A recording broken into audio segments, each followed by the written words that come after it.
Punch Punch Forever, Monkey Wrench, The Amazing Digital Circus, Helluva Boss, and now Gaslight District. What do these online animated series all have in common, aside from the fact that if you Google search any of them with safe search off, you're gonna probably need therapy? Well, beyond the obvious, and their jaw-droppingly large audiences, they all share a deeper struggle, the crushing weight of expectations. You see, indie animation is in a precarious spot right now, a kind of uncanny valley between raw amateur charm and full-blown professional polish. These shows look like they came straight out of a major animation studio, but they still carry that scrappy, inconsistent soul underneath. Try and imagine watching a Michelin star chef try to cook in a microwave. It smells incredible, it looks amazing, but the middle's still frozen solid. That's indie animation in 2025 in a nutshell. And in some cases, the middle is a little bit more defrosted, but unfortunately not every indie production can create a flow. And God knows if you've watched my videos, you know that Vivzie shows fall into this weird valley the most, where sites like IMDb and Rotten Tomatoes give it glowing reviews, but when you look online, just about every review skews negative,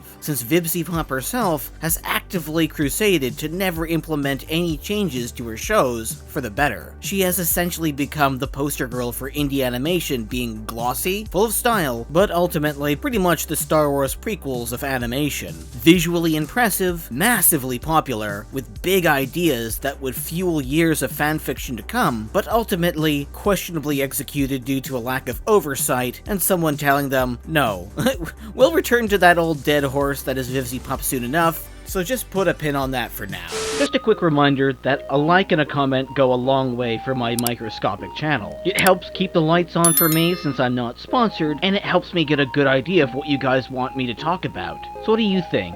Has indie animation improved recently, or do you think it's becoming cringe? Let me know below. Back in the early days of the internet, we had stuff like Leo and Satan, or Homestar Runner. People loved them, flaws and all, and criticism back then was more like a light jab than a cancellation campaign. But today, any indie show that gains traction instantly gets dissected, criticized, and memed into oblivion before episode 2 even drops. Sure, there are some outliers. Knights of Guinevere has avoided backlash, mind you, it's just a trailer at this point. But let's be real, it's run by an ex-Disney showrunner who knows how to work within their audience expectations. I mean, she somehow had her show cancelled by Disney, give Disney the middle finger by writing some incredibly gay characters, very much like Vivziepop would. However, in this case they actually had chemistry, and on top of that, she was mostly seamlessly able to conclude her series in 4 episodes, where Vivzie struggles to tell a cohesive story in just 8, with characters with actual chemistry on screen. Dana Terrace, unlike most indie showrunners, were able to cut their teeth on broadcast television, working closely with animation writing legends Alex Hirsch and many others. While most indie showrunners, on the other hand, they're mostly just passionate people with big visions and incredibly limited resources, suddenly expected to perform like they're making Arcane, when they're really almost no different from you and I in terms of industry experience. And that's where the paradox kicks in. These shows are far too good looking for people to treat them like scrappy indie projects, but still too messy to be structured and meet the standards of mainstream television. Take The Amazing Digital Circus, a stunning, surreal, and creatively wild show made by a small team, but because it's as visually impressive as some of early Pixar, some people expect Pixar-level writing. Gooseworks just wanted to make something fun and chaotic, not win a Peabody Award. And on top of that, people say that it's far too try-hard in attempting to have dark themes, when in reality, Gooseworks just wanted to have fun with some cool creative concepts, and put them to animation. Gaslight District is already being slammed for being too much, or too hard to follow, even though it's just a pilot. Like, what do you want, a full Netflix arc in 30 minutes? This is the creators' one-shot to flex their ideas, show off their world building, and catch eyes. And if that means throwing every cool concept into a mix like a blender with no lid, I guess that's just the way it's gotta be. On the plus side, this show compared to others hasn't been getting full blast criticism online, it just has had people constantly going, it's good, but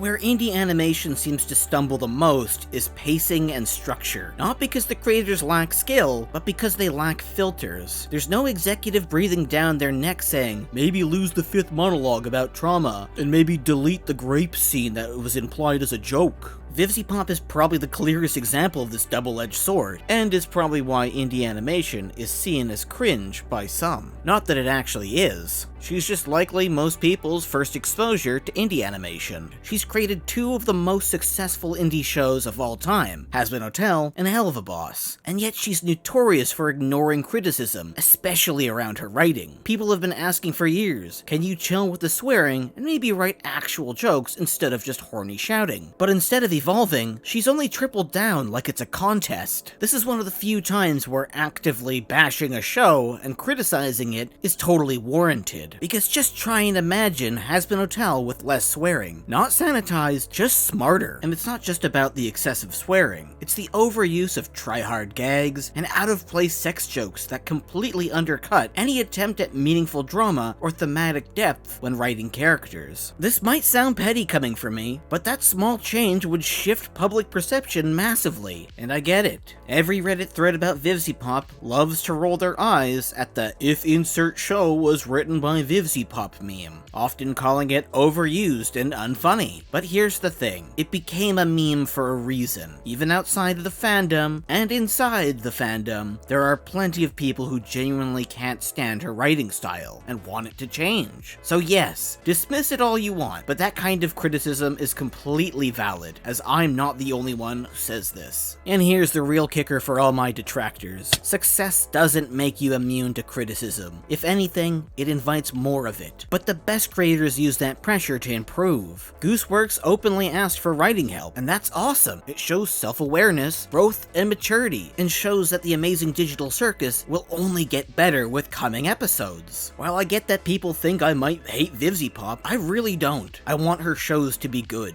I want them to succeed. But it's frustrating watching someone with such an incredible platform refuse to evolve because the numbers are high. Views should not be seen as validation. They're just noise unless you're learning something from them. People like me and various other YouTubers are basically trying to get her to change her ways so that more people can open up to her show and appreciate it. Because despite all of her weirdness on social media, I still actually like her shows and the art she creates. I can separate the art from the artist, but she's been making it more apparent that she wants her shows to almost reflect everything she is. Unchanging and incredibly cringe. Indie animation is thriving, but it's also straining under its own ambition. These creators are pushing boundaries, working with small teams, low budgets, and have massive ideas. And as audiences, we need to be constructive, not condescending. Critique is important, but only if we believe that these shows can improve. I don't blindly hate on Hazbin Hotel or Vivzi. I openly put words to why I'm conflicted about the shows. With the show now having 2 seasons ahead of it, I want her to actively apply people's honest criticisms to her writing. While I know she won't change her character designs anytime soon, she can still very easily shift her tone of writing, since at the end of the day, that costs next to nothing to do and will only make people outside of her bubble of influence want to check her shows out. Because I don't know about you guys, but deep down, I'm just tired of the industry standard of these flashy indie-made meals that come out looking hot but are still frozen at the center. All style and no substance.